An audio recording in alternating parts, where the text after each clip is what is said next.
once he was the guardian for the galaxy's most feared enemy. I can save these people! Help me! Many have said that. But you are the first I believe could do it! Come on! Go, there you go, go! Come on! Then Colonel O'Neill offered him a chance at freedom. General Hammond, this is Teal'C. He can help us. You know what he is? Yes, sir, I do. He's the man who saved our lives. And if you accept my recommendation, sir, he'll join SG-1. Well, my character he's all those heroes throughout history that have bucked the system, that have wanted or have been desirous of making a change and have actively pursued it.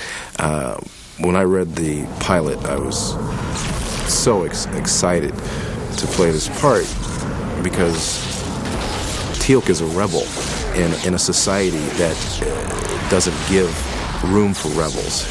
It's very regimented. You follow the orders of these Goa'uls, and for him to take that step and to veer off from the status quo, I just thought that opened up just a world of possibilities. Now he's been transformed into a vital and entrusted member of SG-1. And there's no question, Teal'C has become one of the most fascinating characters ever created for a science fiction television series. My character is a 97-year-old Jaffa. And I carry the larval form of the gods. And through my 97 years, I have traveled in between many worlds that we have placed these Stargates on. And I've seen many different life forms, many different species of life. I will take pleasure in killing and devouring you both. I interject my knowledge of their life and the existences of life that I know about, along with the scientific knowledge of Carter and the historical knowledge of Daniel Jackson, and just kind of the tongue-in-cheek knowledge of O'Neill, and that kind of makes up the whole complete team. One or more of you may have become host to a Goa'uld during your watch.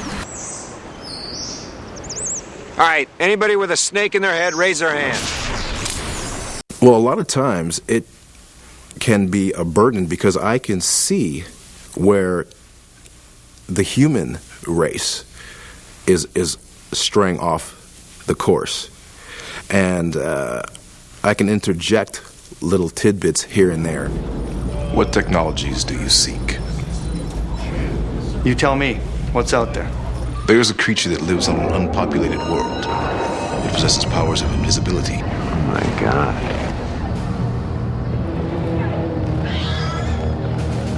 Early on in life, Christopher Judge knew that the actor's journey was going to be as unpredictable as Teal'c's. But he had a plan in mind. Since I was 3-4 years old, I always knew that I wanted to be in some form of entertainment. And when I was very young, I started seeing more and more athletes acting.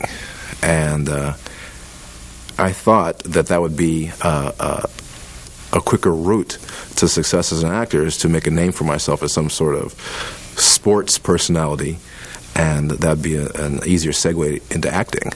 And so I attended the University of Oregon on a football scholarship. It was more of a stage for me. Like, I enjoyed the games because that was a forum for me to entertain.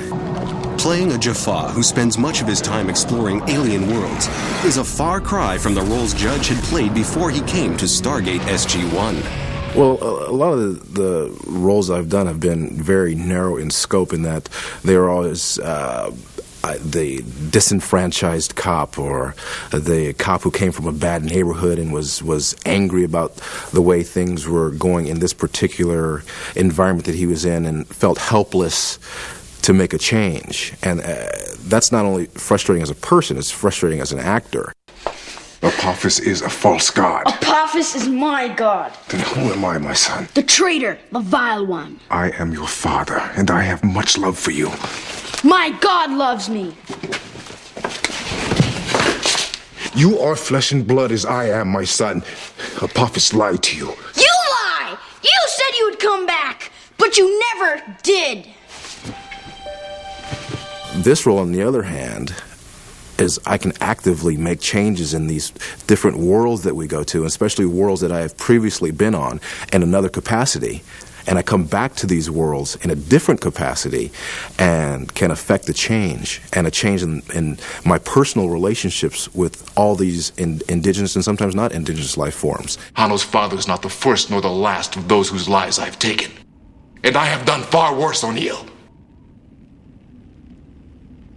I cannot give all of their loved ones retribution, but I can at least give it to this one. I am sorry, O'Neill. I will not run. That's just so exciting, just the many levels that I can play. And what's also challenging is that my character is not used to being able to express his emotions.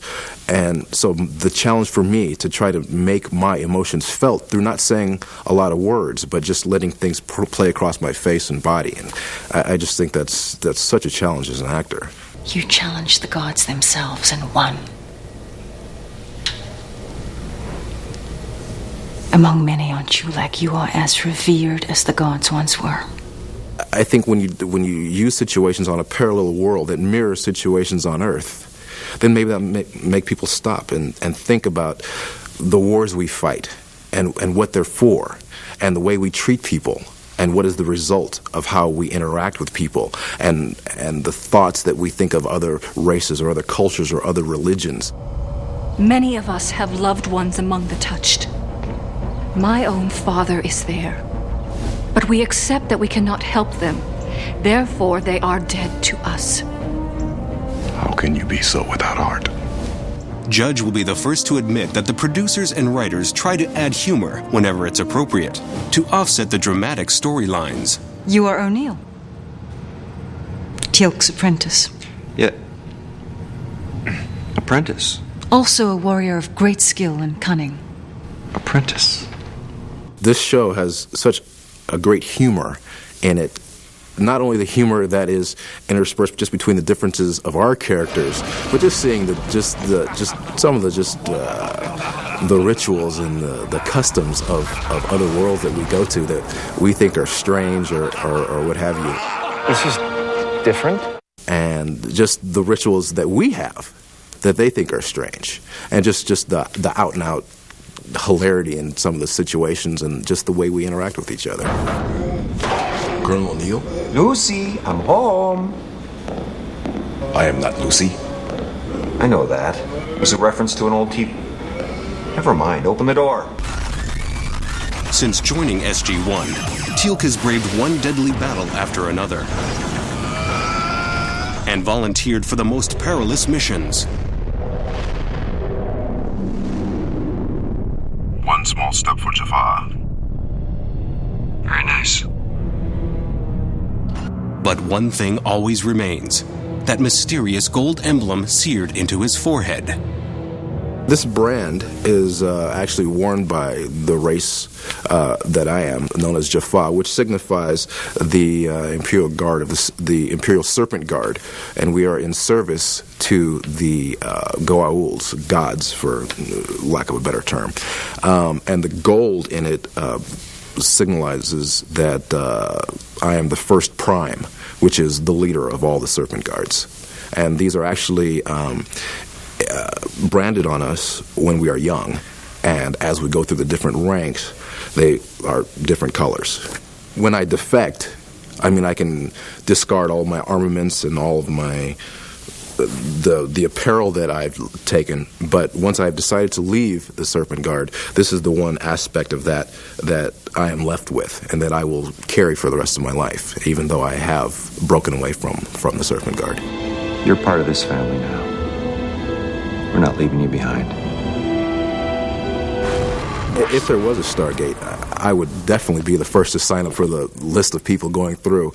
I just think it's incredibly short-sighted, or if not just naive, to think that we are all alone in this vast universe. And just to go somewhere else and see what else is out there, what a tremendous experience that would be. I shall return.